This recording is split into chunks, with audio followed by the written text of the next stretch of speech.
You're looking for all hit music that reaches out and squashes your... You just found it. It's your time.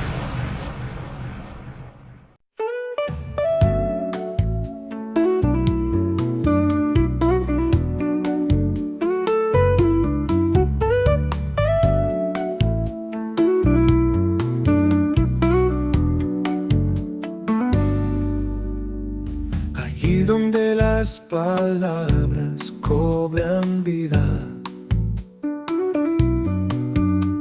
donde la novela se besa con la poesía, donde la música se abraza con el teatro, allí donde las letras cocinan ambrosías, está nuestro lugar. Escenario de palabras, adelante estás en tu casa.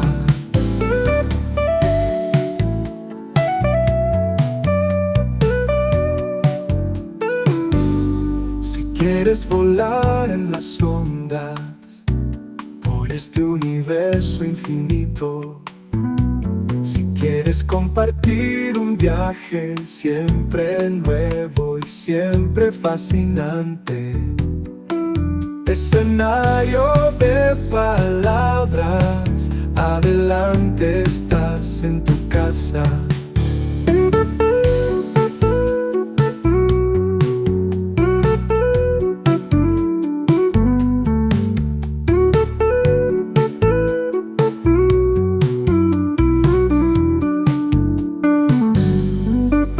Escenario de palabras, adelante estás en tu casa. Escenario de palabras, adelante estás en tu casa.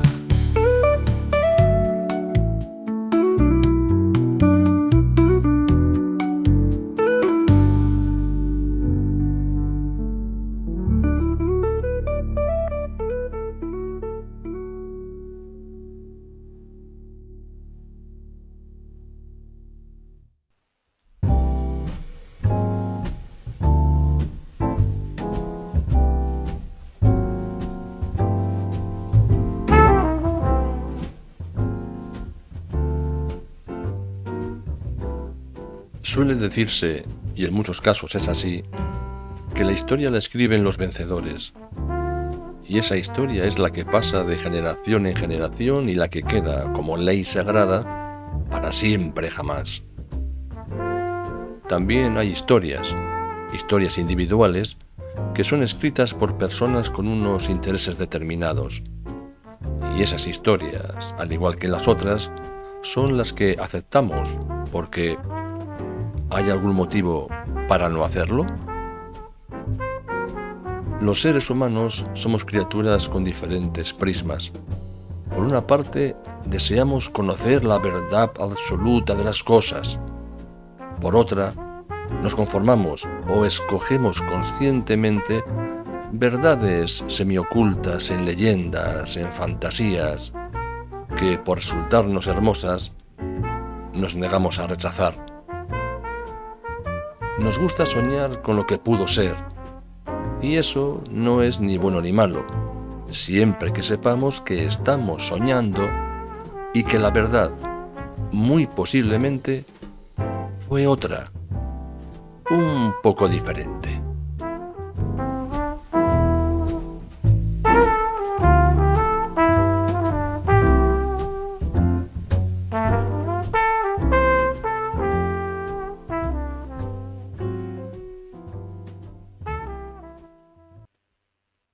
De nuevo un lunes más con todos nuestros oyentes escuchantes en el programa número 17 de Escenario de Palabras.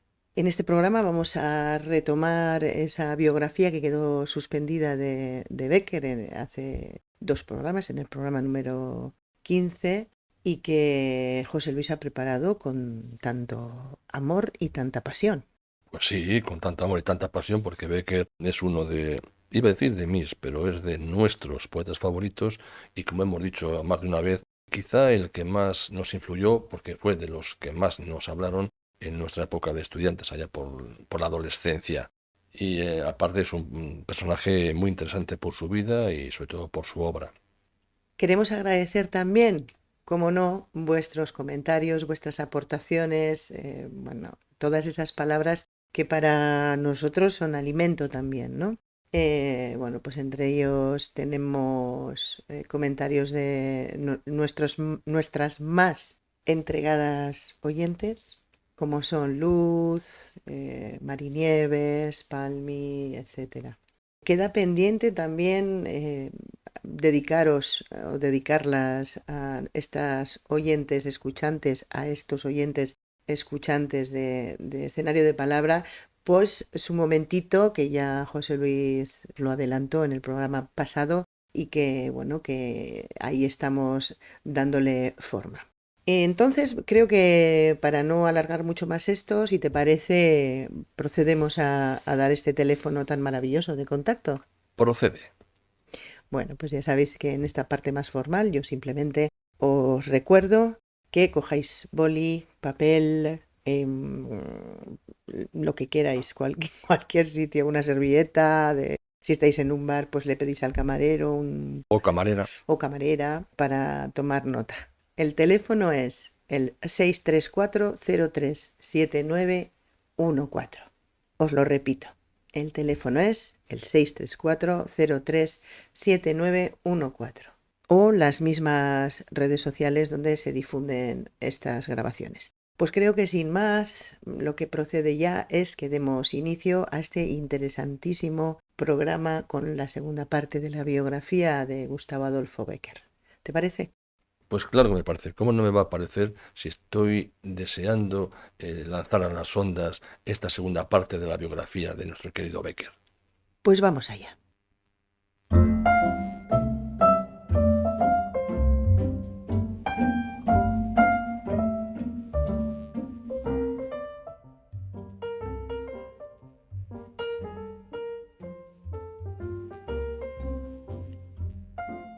¿Qué haces? Muchas cosas, Muchas cosas. sí, y todas a la vez.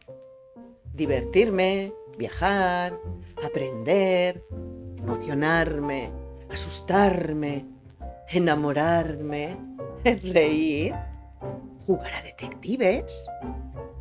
Yo solo veo que estás ahí sentada, con un libro en las manos. Pues eso, bienvenido a El arte de las palabras.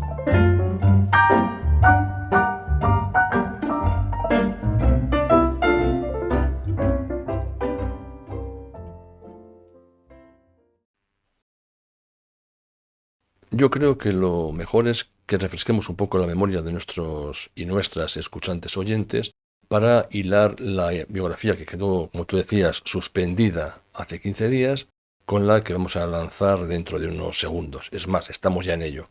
De esa manera diremos, como datos más importantes, que Gustavo nació en Sevilla en el año 1836, en una familia acomodada, que su padre falleció cuando él tenía entre 5 y 6 años, que la madre falleció cuando tenía 11 años y que él, como sus 7 hermanos, pues quedaron a cargo de diferentes familiares y amigos.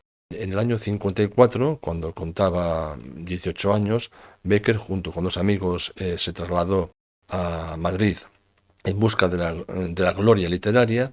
Sus años primeros en la capital fueron más bien tristes, más bien muy duros por la falta de dinero, porque no conseguían publicar.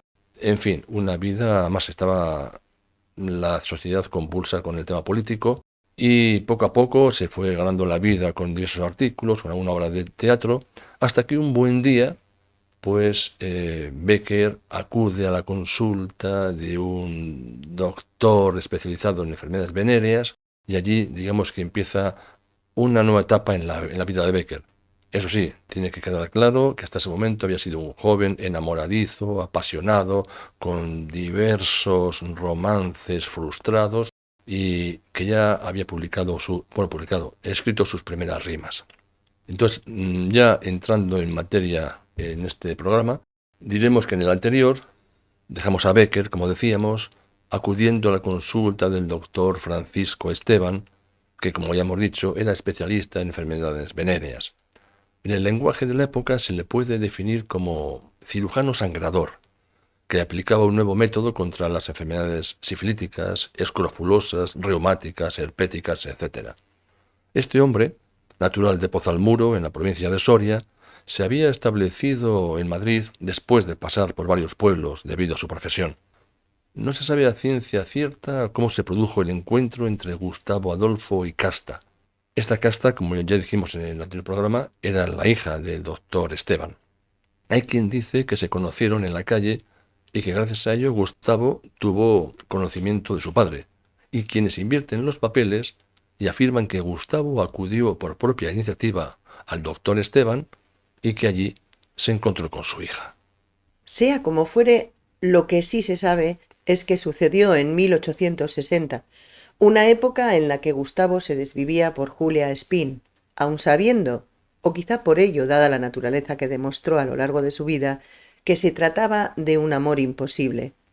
Una época en la que también, como comentamos en el anterior programa, se le atribuían romances con mujeres tan dispares como una monja toledana, una chica mexicana y especialmente una hermosa joven de Valladolid que, según afirman algunos biógrafos, le hizo sufrir mucho y a la que le costó mucho tiempo olvidar.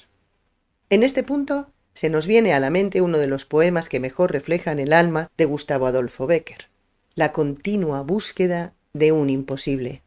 Anhelos que van más allá de lo terrenal, aspiraciones que le hacen perder conciencia de la realidad. Se trata de la rima 11. Yo soy ardiente, yo soy morena, yo soy el símbolo de la pasión. De ansia de goces mi alma está llena. ¿A mí me buscas? No es a ti, no. Mi frente es pálida, mis trenzas de oro, puedo brindarte dichas sin fin. Yo de ternura guardo un tesoro. ¿A mí me llamas? No, no es a ti. Yo soy un sueño, un imposible, vano fantasma de niebla y luz. Soy incorpórea, soy intangible. No puedo amarte. Oh, ven, ven tú. Estas tormentas sentimentales que tanto le afectaban coincidían con una vasta producción literaria. En las páginas de El Contemporáneo van apareciendo algunas de sus mejores leyendas y relatos. La Ajorca de Oro, La Creación, El Monte de las Ánimas, Es Raro, Los Ojos Verdes y Maese Pérez el organista, así como su poema A ella. Por una mirada un mundo. En otro periódico, El Correo de la Moda, aparece su rima Al amanecer. Primero es un albor trémulo y vago. En palabras de Rogelio Reyes Cano, catedrático de Literatura Española de la Universidad de Sevilla, las leyendas de Bécquer son un producto de la vocación folclorista que tenía en gran medida. Es la literatura de misterio, la literatura de horror que en la segunda mitad del siglo XIX y principios del XX en el mundo anglosajón estaba muy de moda. En Bécquer hay una sintonía con Allan Poe en ese gusto por el misterio, por esos aspectos de la realidad que se confunden con los sueños. Bécquer es un freudiano antes de Freud. Este gusto por el misterio y por el horror queda patente en una de sus leyendas más célebres, El Monte de las Ánimas. Movido como un resorte, se puso de pie, se pasó la mano por la frente como para arrancarse el miedo que estaba en su cabeza y no en su corazón, y con voz firme exclamó, dirigiéndose a la hermosa que estaba aún inclinada sobre el hogar entreteniéndose en revolver el fuego. Adiós, Beatriz, adiós, hasta pronto. Alonso, Alonso, dijo ella, volviéndose con rapidez, pero cuando quiso o aparentó querer detenerle, el joven había desaparecido. A los pocos minutos se oyó el rumor de un caballo que se alejaba al galope. La hermosa, con una radiante expresión de orgullo satisfecho que coloreó sus mejillas, prestó atento oído a aquel rumor que se debilitaba, que se perdía, que se desvaneció por último. Las viejas, en tanto, continuaban en sus cuentos de ánimas aparecidas. El aire zumbaba en los vidrios del balcón y las campanas de la ciudad doblaban a lo lejos. La verdad que es una leyenda, es un relato realmente espeluznante. Bueno, a mí la verdad es que yo conocía, creo que lo he dicho más de una vez, ya me repito más que el ajo, conocí a Becker por sus leyendas porque me encantaba Poe y encontraba esa similitud en sus escritos. Y eran leyendas que realmente te ponían los pelos de punta. Yo las leía por puro morbo porque a mí más de una pesadilla ya me han provocado, ¿eh? Sí, se creaba unas atmósferas realmente truculentas y no sé, tenía una especial habilidad para ponernos nerviosos. Yo me acuerdo, una de las que más se me quedó grabadas fue la del Miserere.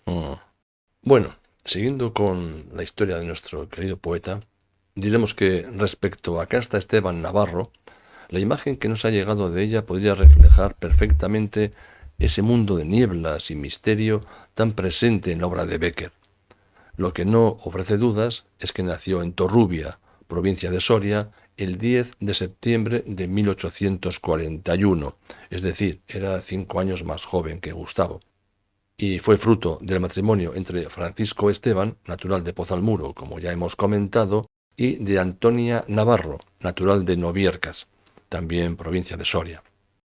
Por las declaraciones que Julia Becker, hija de Valeriano Becker y por consiguiente sobrina de Gustavo Adolfo, hizo en su día a la escritora Carmen de Burgos, Casta era guapa pero antipática. Tenía en la cara algo trágico y desagradable. Pertenecía a una familia rica y tacaña.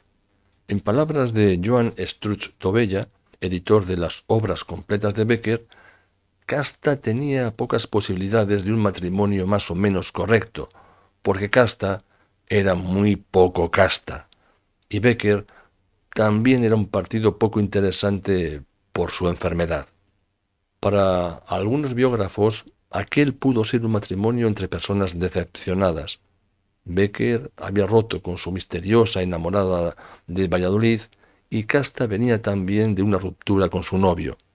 Para Pilar Alcalá, estudiosa de la vida de Becker, por las cartas de Gustavo a Rodríguez Correa podemos suponer que las rimas y la boda con Casta parecen responder a un movimiento de desesperación tras la ruptura con Julia Espín. Sea como fuere, la pareja se prometió en 1860 y se casó el 19 de mayo de 1861, él con 25 años y ella con 19, en la iglesia parroquial de San Sebastián, de Madrid. La relación del matrimonio fue, desde un principio podríamos decir, menos plácida y feliz que la que se supone a una pareja joven, recién casada. Entre otras cosas por la aparición en sus vidas de Valeriano, el hermano de Gustavo Adolfo, que abandonó Sevilla para seguir su carrera de pintor en Madrid. En este punto debemos poner el foco en la figura de Valeriano, para comprender de una manera más amplia la relación entre los dos hermanos y con ello sus futuras vicisitudes.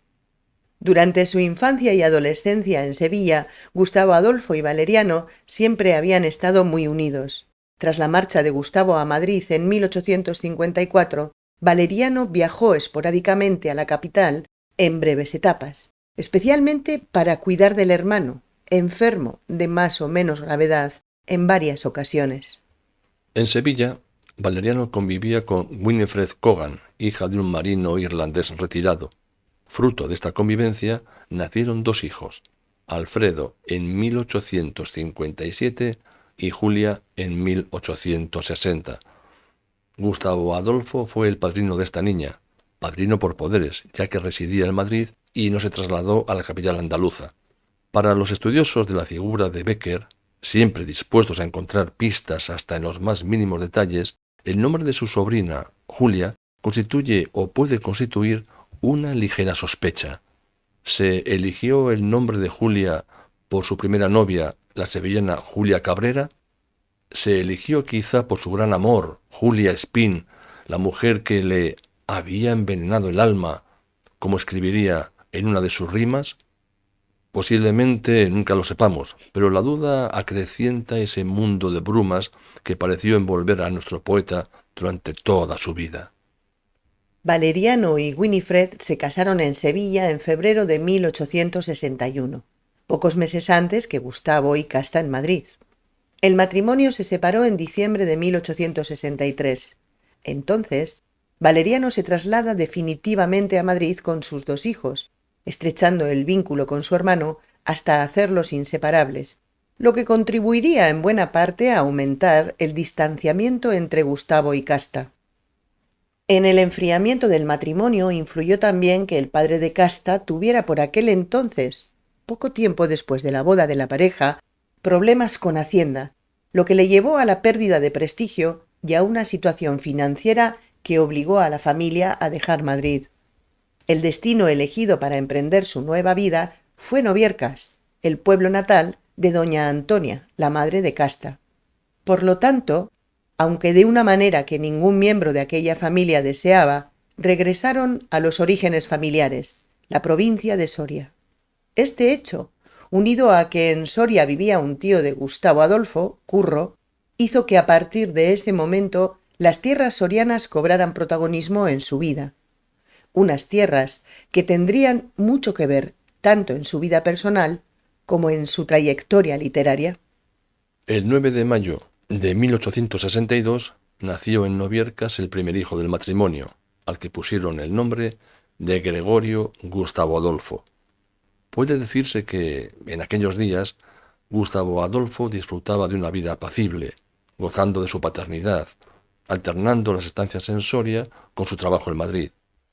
En 1863, junto a Rodríguez Correa, escribió con el seudónimo de Adolfo Rodríguez la zarzuela El Nuevo Fígaro, que era una adaptación de la opereta de Luigi Ricci.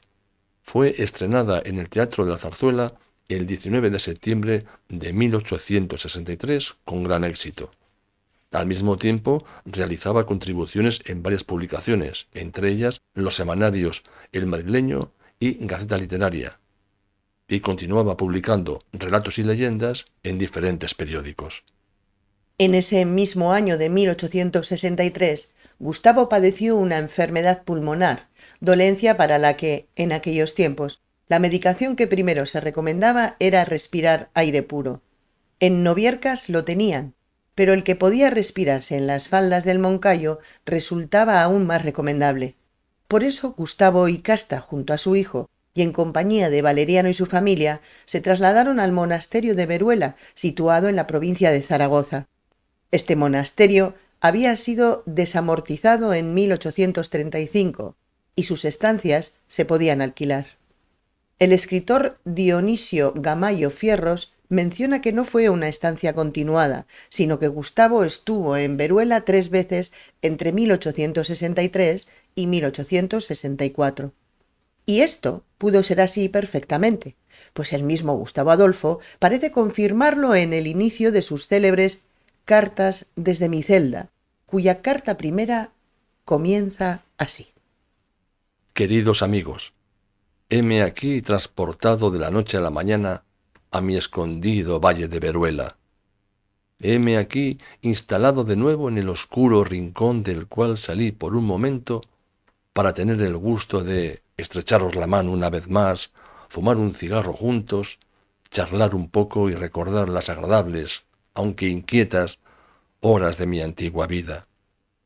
Cuando se deja una ciudad por otra, particularmente hoy que todos los grandes centros de población se parecen, apenas se percibe el aislamiento en que nos encontramos, antojándosenos, al ver la identidad de los edificios, los trajes y las costumbres, que al volver la primera esquina vamos a hallar la casa a que concurríamos, las personas que estimábamos, las gentes a quienes teníamos costumbre de ver y hablar de continuo. En el fondo de este valle, cuya melancólica belleza impresiona profundamente, cuyo eterno silencio agrada y sobrecoge a la vez, diríase, por el contrario, que los montes que lo cierran como un valladar inaccesible nos separan por completo del mundo.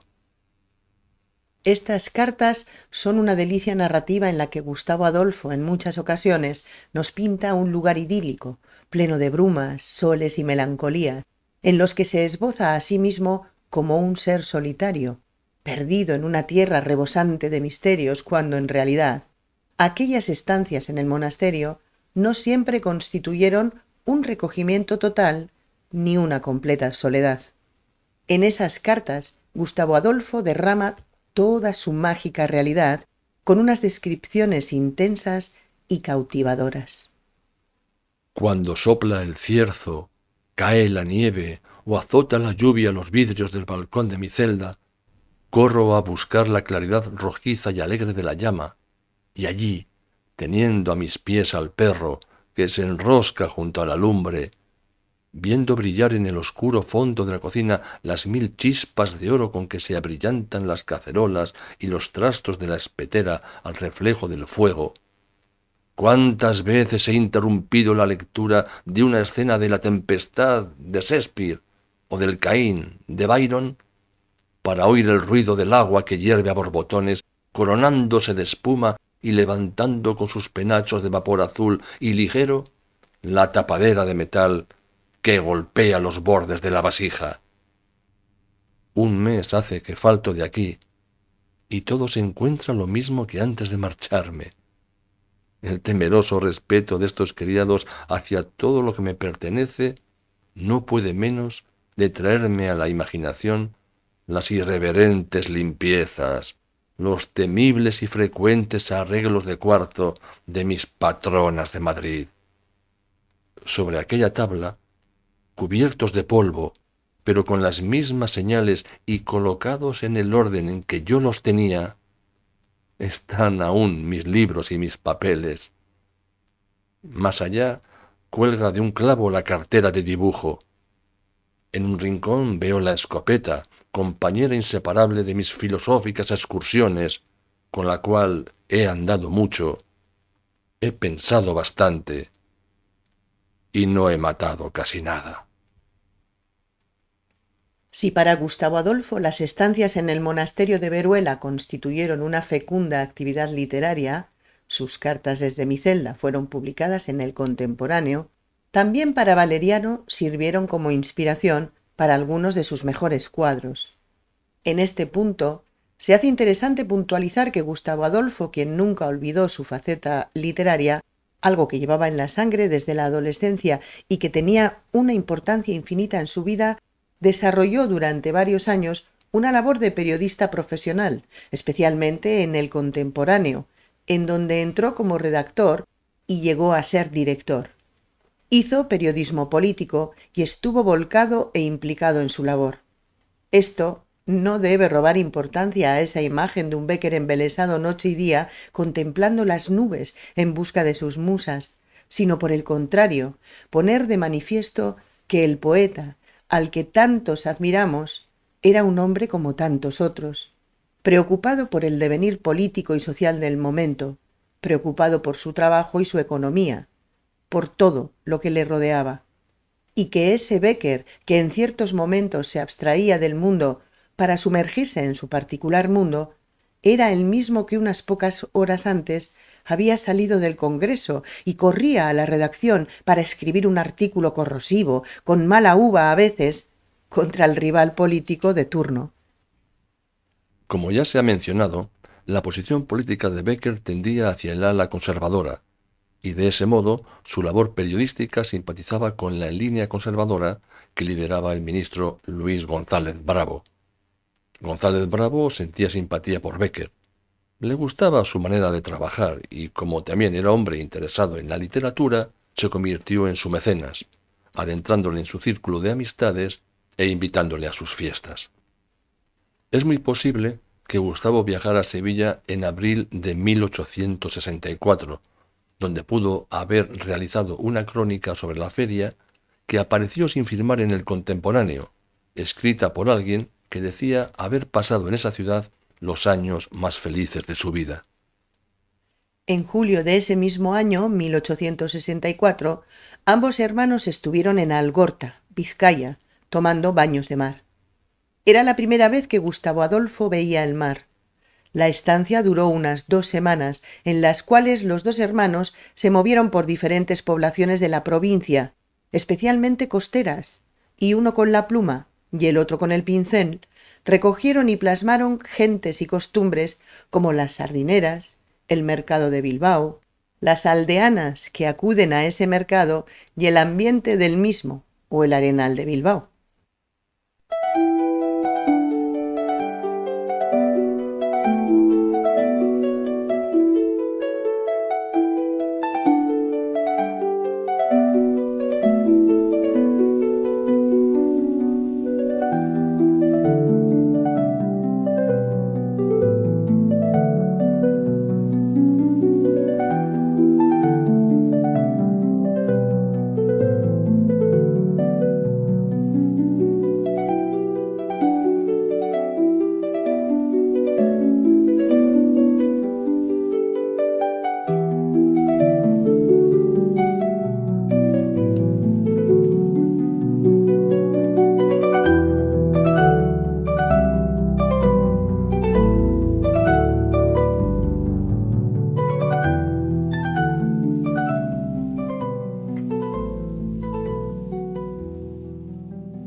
El 9 de diciembre de 1864, González Bravo, que desde septiembre era ministro de Gobernación, nombró a Gustavo Adolfo censor de novelas con un sueldo de 24.000 reales al año, una cantidad importante para la época, un gran favor a un amigo y una gran ayuda a la economía de Gustavo Adolfo, pero también un gran delito.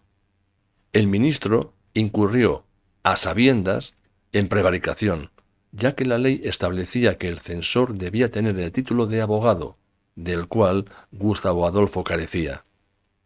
Medio año después cayó el gobierno moderado, siendo sustituido por la Unión Liberal, y Bécquer perdió su cargo de censor de novelas, cargo que recuperó un año más tarde cuando el moderado Narváez volvió al gobierno y González Bravo regresó al Ministerio de la Gobernación.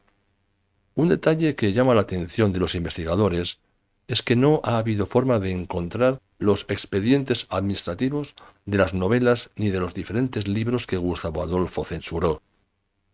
Algo poco entendible, ya que los expedientes administrativos de censura del siglo XIX en España se han conservado bastante bien, lo cual parece indicar que alguien hizo desaparecer esos expedientes.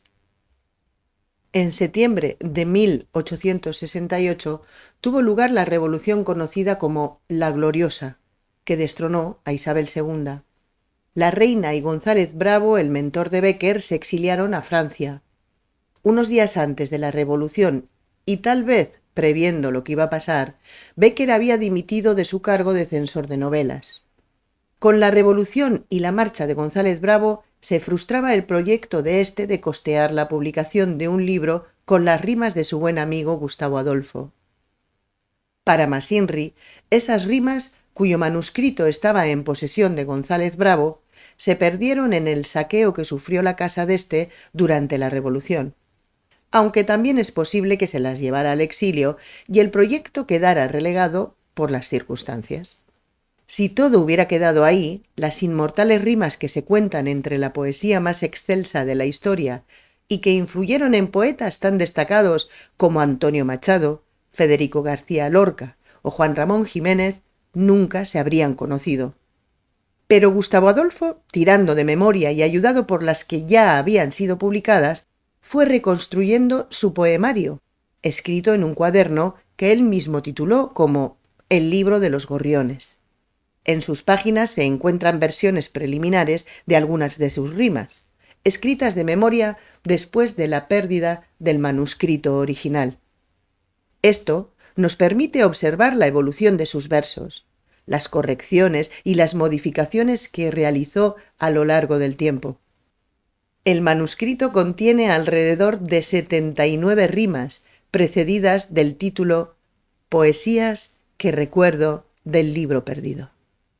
Aquel viaje con Valeriano a Algorta, del que ya hemos hablado poco antes, no fue el único viaje de Gustavo Adolfo a la costa vizcaína, ya que durante varios veranos viajó con su mujer y sus hijos a la villa de Portugalete para, en sus aguas y su playa, en su aire, insuflar fuerzas a su salud, siempre delicada. En 1865 había nacido su segundo hijo, bautizado con el nombre de Jorge.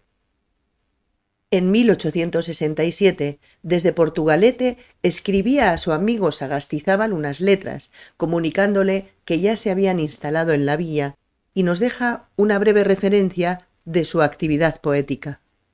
El chiquitín nos da bastante que hacer, pero él parece animado y bueno. En escribir poesías no hay para qué pensar, porque las musas se asustan de los niños llorones. Pero pese al reconocido trabajo de Gustavo, a la solvencia económica, a sus viajes y a su creatividad literaria, la relación del matrimonio no alcanzaba la estabilidad deseada. Al contrario, Gustavo y Casta se encontraban más separados a medida que pasaba el tiempo. Lejos quedaba el poema que Gustavo le dedicara. Tu aliento es el aliento de las flores, tu voz es de los cisnes la armonía, es tu mirar el esplendor del día, y el color de la rosa es tu color. Tú prestas nueva vida y esperanza a un corazón para el amor ya muerto. Tú creces de mi vida en el desierto, como crece en el páramo la flor. Hay que decir que desde el momento en que Gustavo anunció su compromiso con Casta en 1860, sus más cercanos amigos no vieron con buenos ojos aquella relación. La diferencia de caracteres entre los novios, los apasionados romances que Gustavo mantenía todavía en aquella época, hacían que todos calificaran de gran error aquel compromiso. Su gran amigo Rodríguez Correa escribió: Más bien lo cambió. Os advertí que no saldría bien. Gustavo necesitaba a la madre que tuvo la desgracia de perder a los 10 años, pero una mujer difícilmente acepta este papelón de doble maternidad. Por su parte, Eusebio Blasco decía: ¿Cómo se explica que después de la pasión malograda con su Julia y no comprendida, fuese a caer en las vulgaridades de un matrimonio absurdo? Becker fue desgraciado en sus pasiones, pero debió de serlo aún más en su vida doméstica. Imaginad a un hombre dotado de todas las altas cualidades que constituyen el genio, condenado a vivir con un ser vulgarísimo. Julio Nombela escribió que Deduje de aquella rápida impresión que mi admirado amigo tenía una mujer de su casa, y pensé, sin que el tiempo me haya hecho cambiar de opinión, que no se casó, sino que lo casasteis. esto último parece dar la razón a quienes sostienen que el matrimonio de Gustavo Adolfo y Casta se debió más a intereses de terceras personas, como por ejemplo el padre de Casta, que al amor entre la pareja. El músico Antonio Reparaz dejó escrito: A nuestra casa concurrían literatos y artistas. Los más asiduos, los dos Becker, Gustavo y Valeriano. Ambos eran muy amigos de mi padre. Mi madre intimó con doña Casta. Oíale sus cuitas quejándose de que en su casa había exceso de poesía y escasez de cocido. Mientras tanto, Gustavo Adolfo oía la música de mi padre. El cuadro era este. Mi madre y doña Casta cuchicheaban en el cuarto de costura. Becker, tumbado en el sofá, caía en éxtasis y con los ojos cerrados escuchaba inmóvil.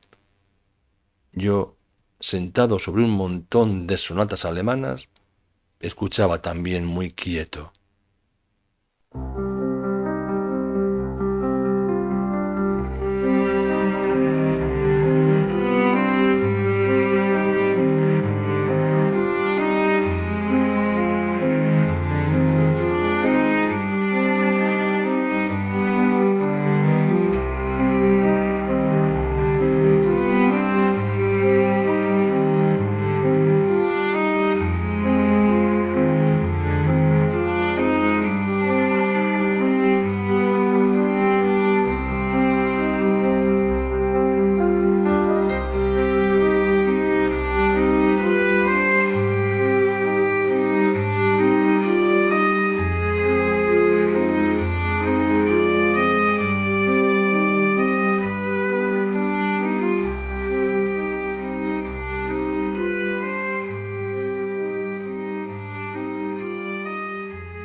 En el encrespado mar en el que el matrimonio Becker-Esteban navegaba, el pasado de Gustavo Adolfo regresó, aunque fuera de una manera puntual.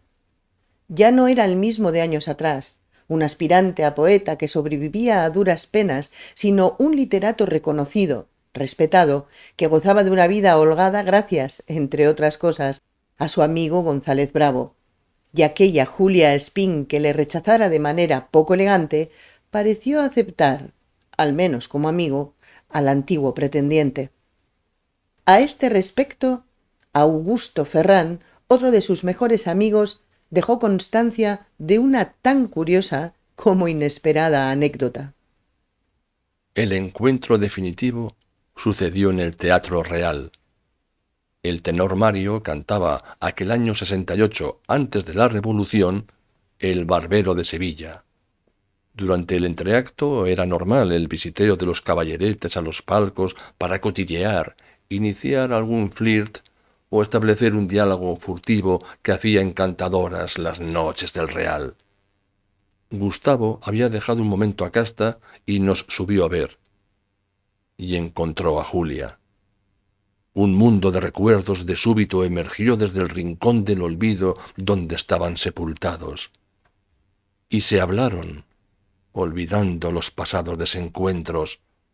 Con el tiempo, Casta llegó a maliciarse algo, puesto que las relaciones se reanudaron de modo más franco, y orquestó todo el drama de Noviarcas.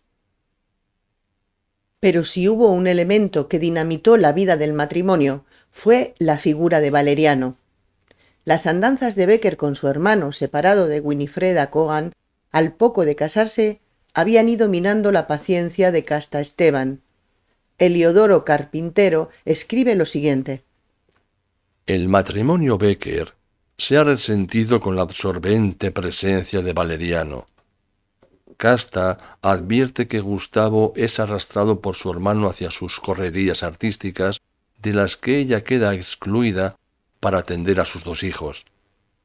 Casta acaba por odiar a su cuñado, y para atraerse de nuevo a Gustavo, acude al más desdichado de los procedimientos. Marta Palenque, profesora de literatura española en la Universidad de Sevilla, apunta que Gustavo Adolfo y Casta tuvieron distintas separaciones en épocas diferentes y en muchos momentos Becker tuvo que hacerse cargo de sus hijos, algo que ocurrió también con Valeriano, que tras su separación se hizo cargo de los hijos, de tal manera que ambos hermanos, que más que hermanos eran amigos intimísimos, compartieron también esa experiencia vital. En sus memorias, Julia Becker, hija de Valeriano, describe a su padre y a su tío como dos padres que demostraron un afecto extraordinario por los niños. De Gustavo en concreto, destaca que era simpático y divertido.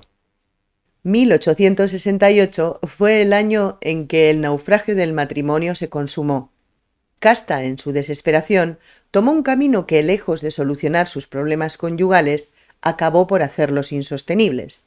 Según el mencionado Heliodoro Carpintero, Casta no dudó en recurrir a los celos para recuperar a su esposo.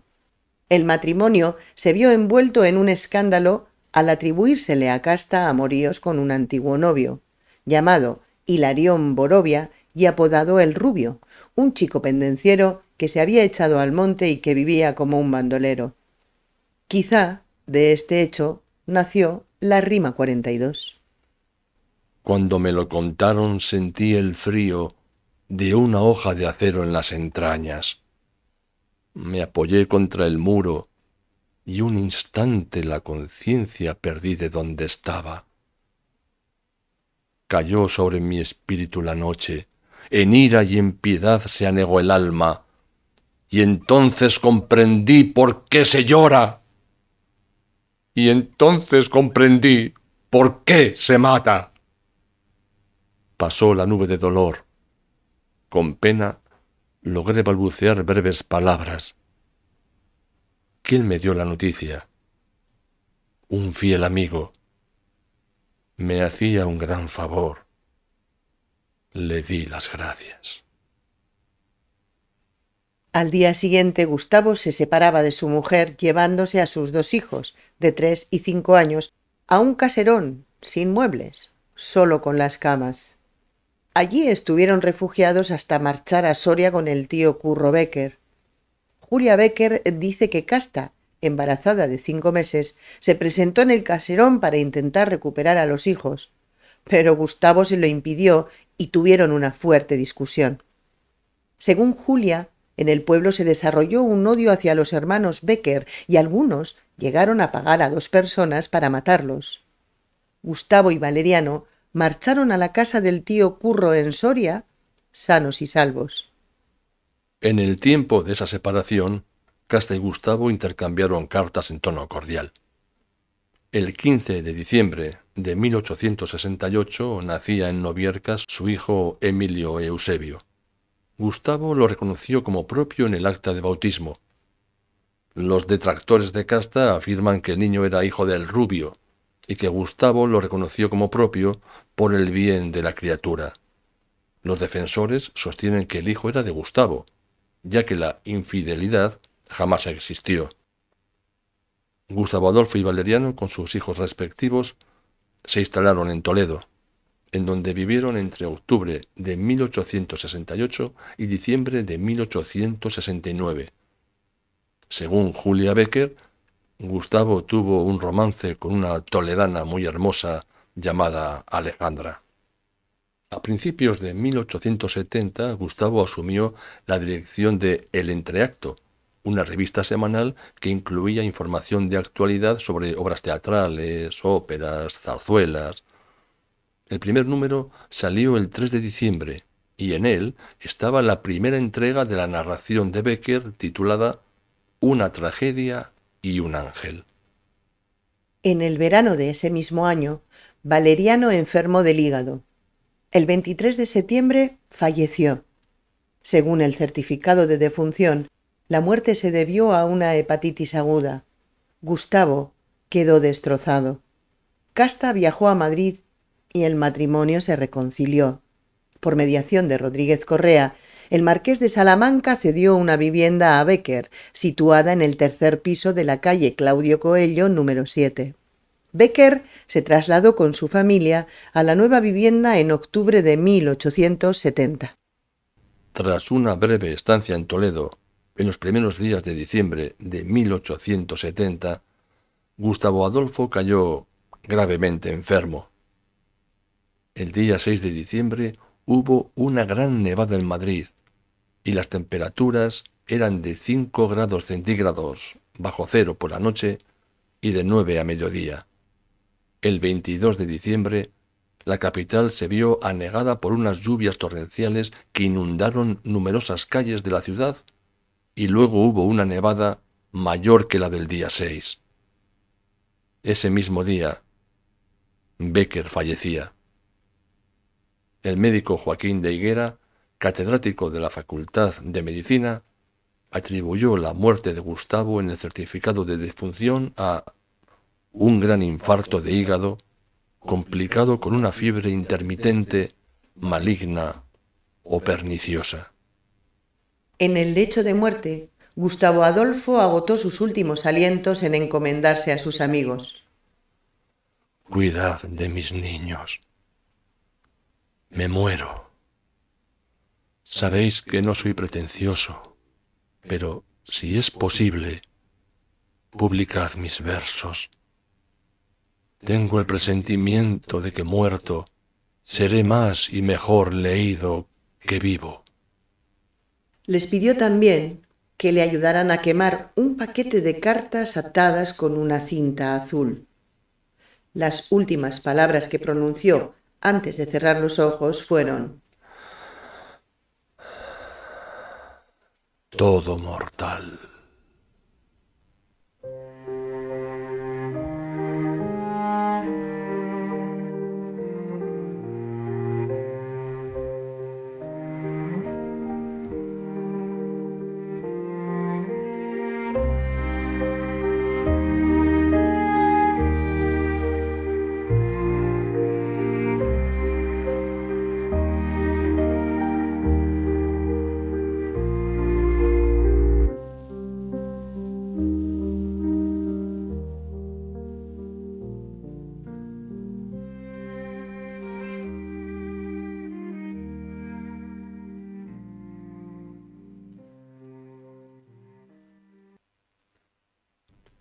Dicen que ese día hubo un eclipse de sol. Lo cierto es que Gustavo murió, como tantas otras personas por aquellas fechas, y ahí acabó la vida de nuestro querido poeta. Creo que poco más hay que decir sobre la vida de Becker. Bueno, por poder se pueden decir muchas cosas más, se puede rascar mucho más y ampliar la información que hemos sintetizado. Yo con lo que me quedaría sería con que fue un ser humano, como todos los demás, bastante lejano de ese ser idealizado que nos pintan. También quizás se pueda dedicar un futuro programa a por qué los amigos... bueno, a qué pasó, no vamos a dar muchas pistas, con los trabajos de Becker una vez fallecido. A mí lo que me queda es que fue un ser humano, como decíamos, y que en vida fue considerado como un buen literato, pero no como un buen poeta. Porque se dedicó mucho tiempo al periodismo, a obras de teatro, a artículos y tal, pero no, sus poemas no consiguieron ni de lejos la fama que consiguieron después. Bueno, a mí me ha parecido realmente una biografía curiosa, más que nada por esa ruptura sobre el Becker romántico, casi de otro mundo, ¿no? Que se nos ha presentado siempre.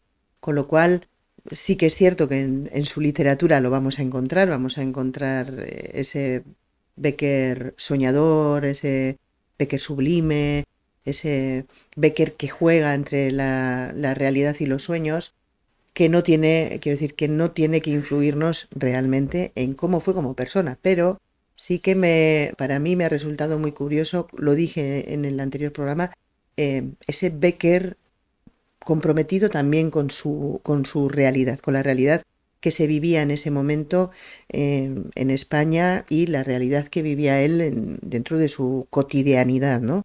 Con lo cual, bueno, pues sí que te lo humaniza un poco, gusta saber o poner quizás en antecedentes el porqué o el origen de sus escritos, que quizás a veces no tenga nada que ver, ¿no? Pero sí que parece como que nos da un poco más de pista o nos ayuda más a comprender ciertos poemas suyos o porque leyendas no creo, pero bueno, pero ciertos poemas suyos, ¿no? Y esa visión también de Becker.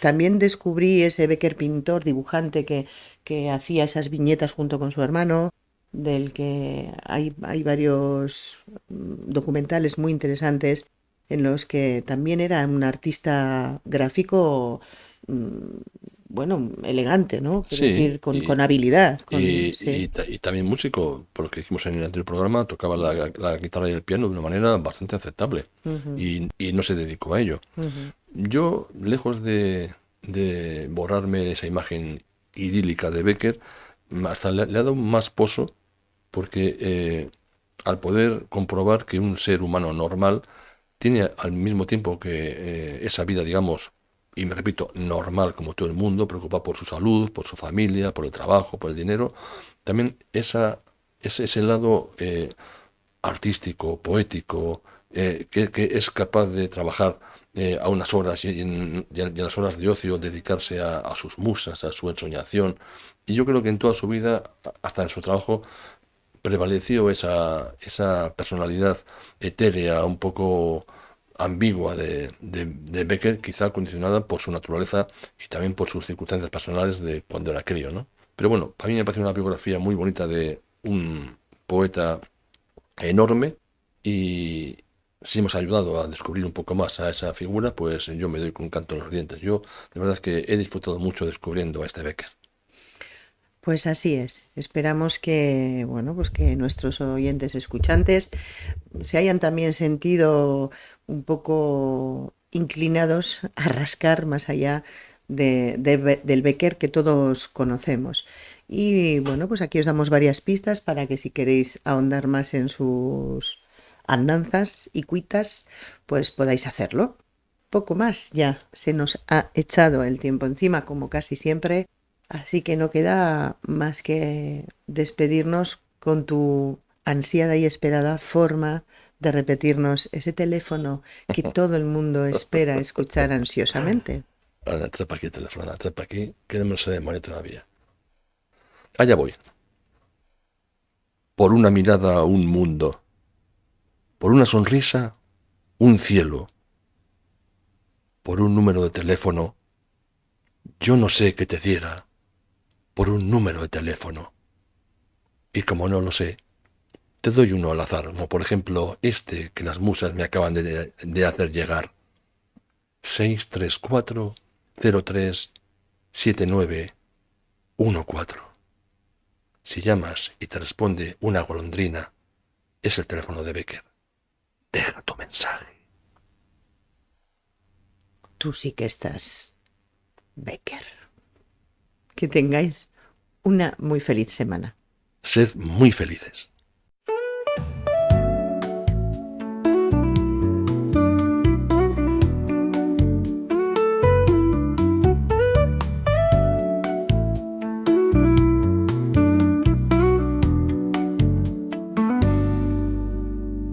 Allí donde las palabras cobran vida, donde la novela se besa con la poesía,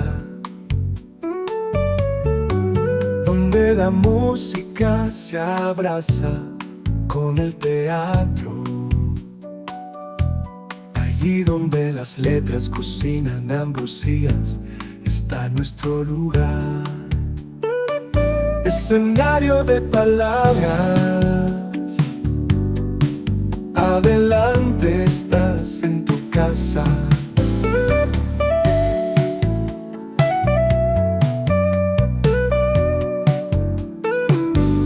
Si quieres volar en las ondas por este universo infinito, si quieres compartir un viaje siempre nuevo y siempre fascinante, escenario de palabras, adelante estás en tu casa.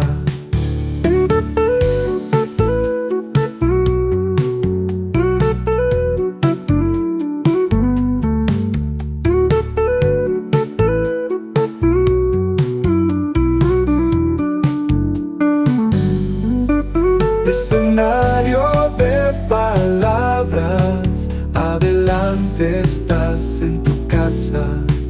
Escenario de palabras, adelante estás en tu casa.